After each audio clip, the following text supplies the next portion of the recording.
Oui, c'est moi, Fantomas. Et grâce à Internet, je serai bientôt le maître du monde. Mais avant de vous expliquer comment, Voici, mes amis, de la part du peuple marseillais, un petit clin d'œil à leurs ennemis intimes du Paris Saint-Germain. Eux qui, pour une fois qu'ils ont miraculeusement réussi à passer le stade habituellement funeste pour eux des huitièmes de finale, la suite de la compétition est annulée.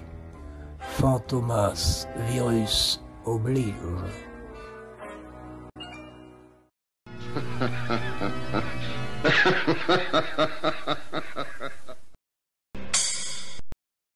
Française, Français, quelle que soit celle ou celui que vous éliriez en dehors de moi, de toute façon, il vous en tuera.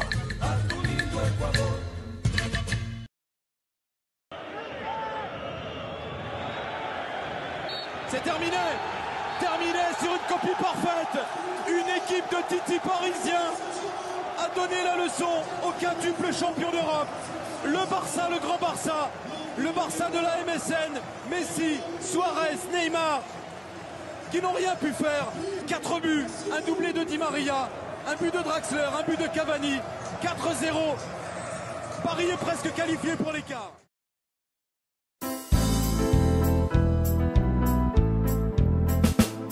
Vainqueur 4-0, à Paris la première des deux confrontations.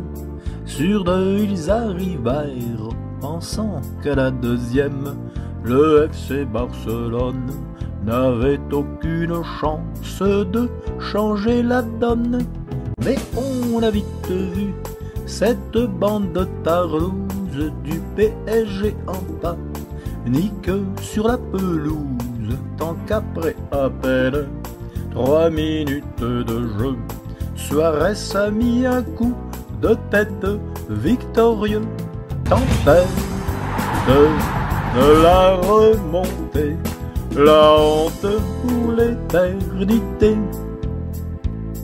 On n'est pas le Celta, Vigo disait la veille, Matuidi et l'autre, la 8e merveille du monde qu'il croit qu'il est. Un certain Verratti, Marco de son prénom, chouchou des Qataris. Pourtant dès la 15e, Kurzawa les rapproche d'un but contre son camp. Oui, de la catastrophe, la remontada annoncée à la radio, promise par Neymar aux aficionados. Tempête de la remontée, la honte pour l'éternité. Ayant visiblement les buts de gag pour tactique, le Belge de service Meunier poursuit le cirque. À la 50e, il plonge tête en avant et comme un bourricot fait chuter l'attaquant. Penalty dit l'arbitre, et quand Messi s'avance, le 3e buté affiché à l'avance, et ça ne rate pas. Kevin Trapp est battu, et donc là s'ils prennent notre but, c'est foutu. Tempête de la remontée, la honte pour l'éternité.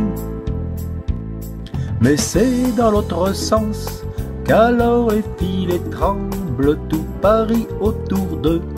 Cavani se rassemble à la 61e, il vient de marquer le but libérateur et l'on voit débarquer le président Nasser, prêt à verser la prime. Cependant attention, très vite la déprime va s'installer dans les esprits de ces perdants.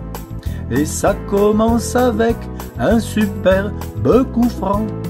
Tempête de la remontée, la honte pour l'éternité. C'est le début de ces 7 minutes euphoriques, incroyable et c'est sûr, à jamais historique de la 80e, avec donc ce coup franc. Et jusqu'à la dernière, au bout du temps, 5 minutes de folie. Réglementaire et des secondes additionnelles, 300 exactement, tombés dans l'escarcelle des joueurs catalans qui ont su profiter à la perfection de cette opportunité. Tempête de la remontée, la honte pour l'éternité. Encore à la suite d'une faute inutile de plus de Marquinhos, tout à fait dans son style de bourrin incapable de se maîtriser.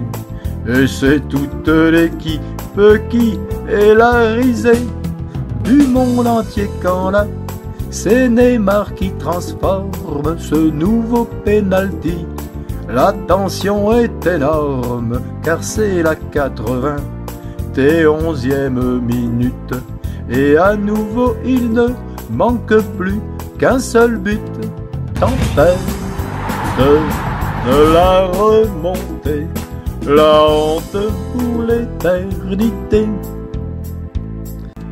Ce but il intervient après une nouvelle bévue de Kevin Trapp. Du stress plein la cervelle, il n'a pas réagi quand Sergi Roberto a surgi sur coup franc au 2e poteau. Si ça y est, et là c'est tout le stade qui se lève et qui crie. Salut cette incartade, cette gifle donnée, et elle est méritée. Oui, prends ça dans ta gueule pour la postérité. Tempête de la remontée, la honte pour l'éternité. Il te reste l'émir, le championnat de France, mais là encore je crains que tes belles espérances, tu vas devoir aussi les mettre dans ton cul. Car Monaco est loin de s'avouer vaincu. Et puisqu'il en faut une, la morale de l'histoire, c'est qu'à un cœur vaillant, rien n'est rédhibitoire, et que l'argent ne peut, même à coup de milliards, transformer en champion une bande de tocards. Tempête de la remontée, la honte pour l'éternité.